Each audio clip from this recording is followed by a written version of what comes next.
Voy a más temas, 2 de la tarde con 9 minutos. Como lo mencionábamos en el bloque anterior, hay una intención constante del presidente de los Estados Unidos, Donald Trump, de tener un injerencismo, una intervención, ya no solo en los Estados Unidos, sino en sus diferentes latitudes. Aquí en México no se diga cómo está ya dominando la frontera sur de su país con la nuestra, y que incluso logró que le enviaran 10,000 elementos de nuestro ejército, de la Guardia Nacional, a la frontera para hacer un refuerzo en contra de migrantes. Pero también se ha visto que quiere meterse en Panamá para recuperar el canal de Panamá. Ya logró cambiarle el nombre al Golfo de México por el Golfo de las Américas. Y ahora dirige su mirada a Groenlandia, queriéndosela comprar a Dinamarca. Pero también quiere el corredor humanitario con Franja de Gaza y la guerra de Israel, y que entonces se acabe la guerra y Estados Unidos tenga ahí una mediación fronteriza, en fin.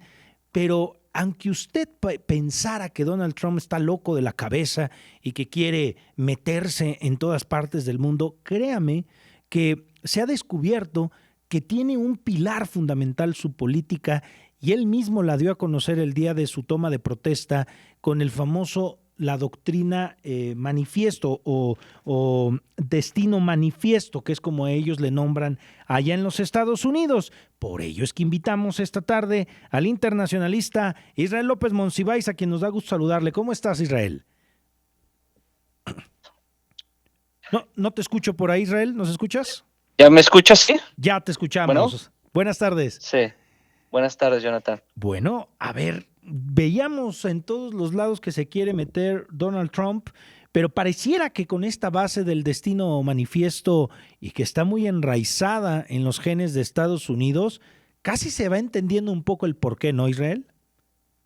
Pues mira, yo diría es otra de las tantas caras del imperialismo norteamericano que había estado en pausa con su mirada hacia América Latina, porque pues siempre ellos la han considerado como su zona de influencia o incidencia. Yo agregaría en tu introducción la parte de Guantánamo, Ajá. queriéndola adaptar para hacer una prisión para migrantes con campos, ¿no? Entonces, si bien esta es una doctrina del siglo XIX, el destino manifiesto, con la doctrina Monroe, con la que justificaron su expansión territorial, primero con la pérdida del territorio en el 46-47 del siglo XIX, pues la mitad del territorio que era en ese entonces de México, y la anexión de Texas. Entonces, esa es como la primera gran intervención del siglo XIX.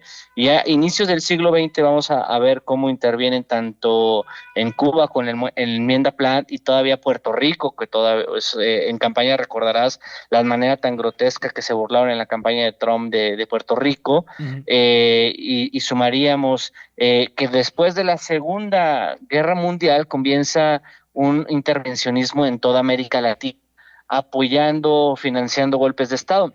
Había disminuido a partir de 2001, cuando giraron su vista hacia Medio Oriente, a partir de las guerras que habían emprendido a Medio Oriente, Irak, Afganistán, Siria, y ahora regresa Donald Trump sorpresivamente con algunas cuestiones en América Latina, como bien citas el caso del Canal de Panamá, que ese también había sido una intervención durante el siglo XX, sin dejar a un lado de 1989 con el pretexto de sacar al presidente autoritario Noriega, acusado de nexos con el crimen organizado. Entonces también lo fueron a sacar allá en 1989 de Panamá, y ahora ya lograron que Panamá terminara los contratos y se saliera de la ruta de la seda que tenía con China, y es una disputa geopolítica, ¿no? Me parece que ahí cuando hablamos en el caso mexicano, por el momento no ha habido como una injerencia ni un intervencionismo como tal, pero lo que sí te podría decir es que buscan otra vez regresar a sus áreas de influencia, y América Latina es un punto, cuando menos ahorita, como lo que bien mencionas, para ellos ya no es el Golfo de México, sino es el Golfo de América, en lo que responde a sus millas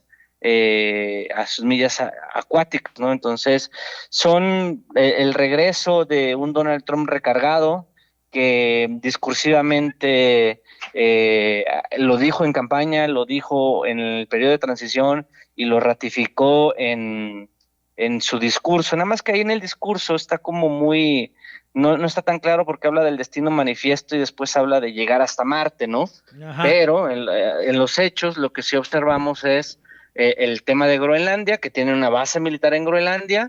Vemos lo de Panamá, que ya cuando menos rompieron o no van a renovar con las empresas subsidiarias de Hong Kong estos puertos, y también sumaría Guatemala, que aceptó ser como tercer país que recibe migrantes. Entonces, sí se ve un Donald Trump que está incidiendo, y sumaría que tenemos en América Latina mini Trumps que se alinean con él. Milei, que se salió de la Organización de la Salud, el de Ecuador, que pretende o le colocó aranceles a México, y Nayib Bukele, que puso a su disposición la cárcel. Entonces, dentro también de América Latina encontramos a presidentes que se alinean con las políticas trumpistas, como el venezolano Nicolás Maduro, que ya pues llegó a algunos acuerdos también con Estados Unidos. Entonces, sí vemos a retomar discursivamente esto del destino manifiesto, y con algunas acciones y presiones como lo de los aranceles, pero sí es una cuestión histórica que ellos siempre han dicho: América para los americanos, desde Monroe, como indicaban que para que no hubiera incidencia europea, pero durante todo el siglo XX, los distintos presidentes, desde la política del garrote o el financiamiento a través de organismos internacionales, ha estado presente en la política norteamericana. Oye, es que estaba muy interesante esta parte, Israel, porque incluso la base de este famoso documento, el Destino Manifiesto, a ver, no es broma. Estados Unidos tenía hasta tintes divinos, por eso hay un hasta incluso deber, un compromiso de que deben de traer el lado correcto de la historia. Ya ves que ahora está muy de moda esa frase acá. Ellos siempre han tenido esa mirada y estos aires de expansionismo que vienen cuando perdimos el territorio de Arizona, Texas, toda esa parte sur de los Estados Unidos que era al norte de nosotros, y de que ahí empezó que Estados Unidos debía de expandirse alrededor del mundo, y hoy pareciera que Donald Trump la ha traído de regreso bajo su manga, pero todavía con un espíritu más radical, ¿no? Sí, porque lo de América Latina a mí no me sorprende. O sea, Ajá. eso es todo el siglo XX. Financió, por ejemplo, desde en el 73, en septiembre, lo del golpe de Chile, ¿no? Pero lo que a mí sí me sorprende, por ejemplo, lo de Groenlandia, que se puede entender en términos geopolíticos. Hay una serie de Netflix que se llama Borgen, en su cuarta temporada, hablan sobre cómo las potencias ven en Groenlandia todos estos recursos naturales para un futuro, ¿no? Claro. Entonces, y sumaría lo que le dijo a los ucranianos en la semana pasada: si tú quieres que yo te siga apoyando en tu intervención militar, vas a tener que ceder algo, o territorios o recursos naturales de los minerales raros que tú tienes parte, ¿no? O sea, son Sí. declaraciones en el cual, pues como tú dices, el intervencionismo norteamericano que no habíamos visto hasta este punto, ¿no? Lo de Medio Oriente, esta franja de Gaza que la mayoría de los gobiernos reprobaron, también hasta lo vinculan con los negocios inmobiliarios de su yerno Jared Kushner, ¿no? Entonces, que ni siquiera, dice el New York Times, que ni siquiera estaban al tanto de este anuncio que hizo, que tomó en sorpresa en Yantú al primer ministro israelí, ya todos los presentes. Entonces, estás hablando Medio Oriente, la invasión de Rusia a los ucranianos, Panamá, Groenlandia, donde sí estamos observando una nueva disputa por el orden mundial que venían de una forma tripolar entre Rusia, China y Estados Unidos, y donde Donald Trump sí tiene planes de volver a posicionar a Estados Unidos como la principal potencia. Sí, y que lo está logrando, porque a final de cuentas, esta nueva redefinición del mundo es muy, muy importante, porque incluso rescatando esta parte que mencionas, el Ártico se está volviendo el centro de atención de las potencias, porque con la desglaciación de los polos, ahí se está encontrando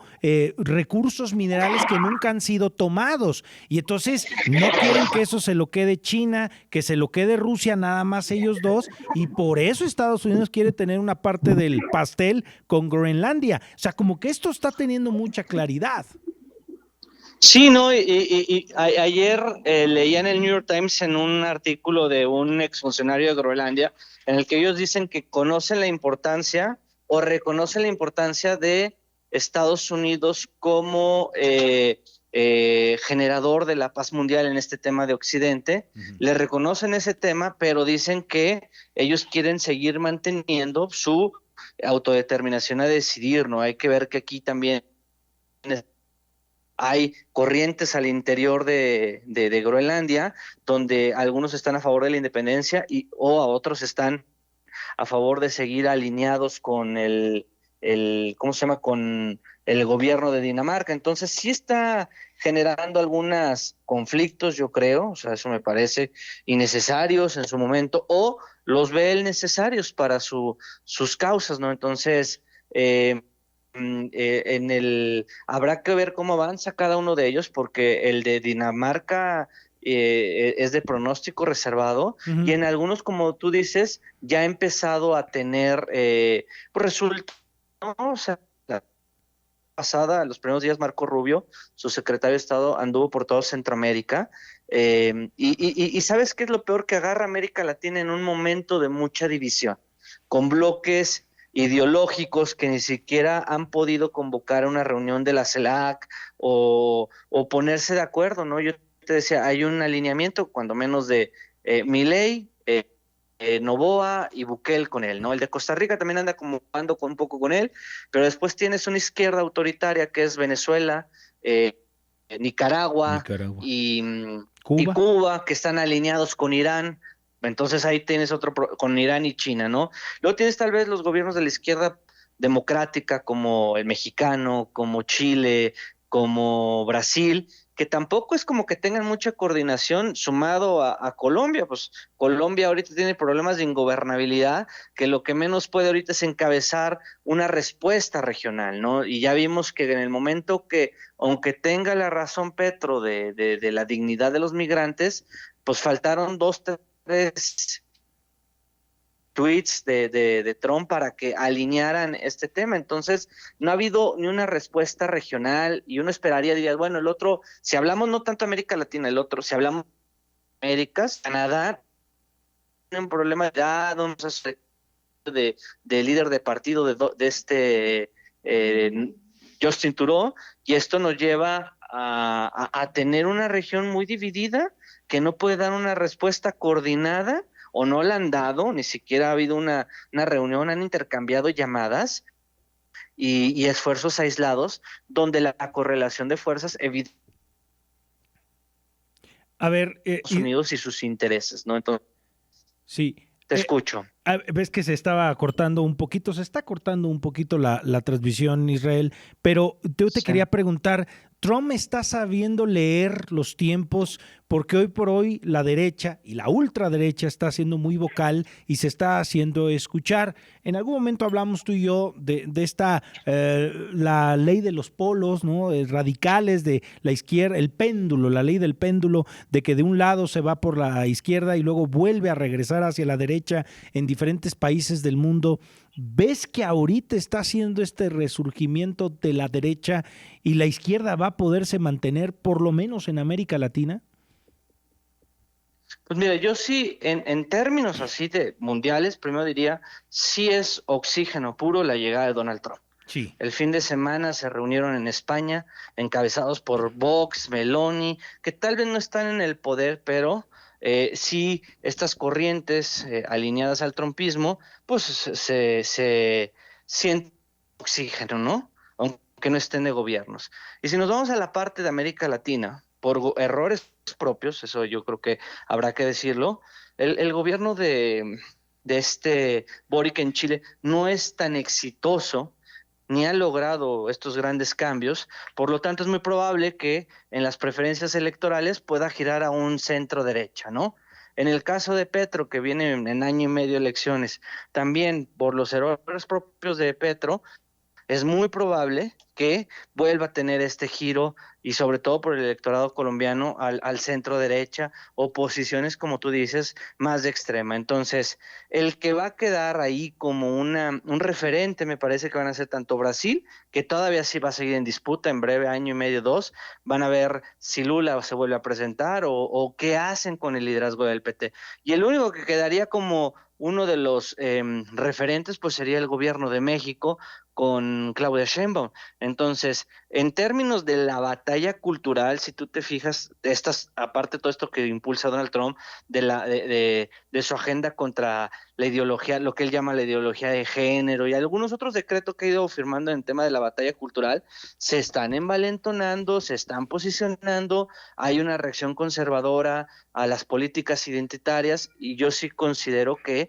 va a haber un reposicionamiento del conservadurismo, pero no como lo conocemos de centro derecha. Yo creo que hay ciertas posiciones, un autor Enzo Traverso les llama las nuevas caras de la derecha.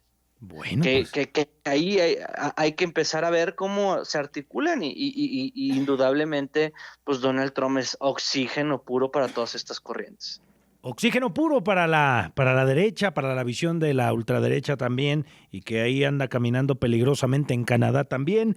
Vaya que está interesante cómo nos has pintado este panorama. Estimado Israel, nos alcanzó el corte. Muchísimas gracias por estar con nosotros y nos escuchamos la próxima. Saludos y provecho. Que estés muy bien. Es el internacionalista Israel López Monsiváis con esta muy interesante mirada al mundo.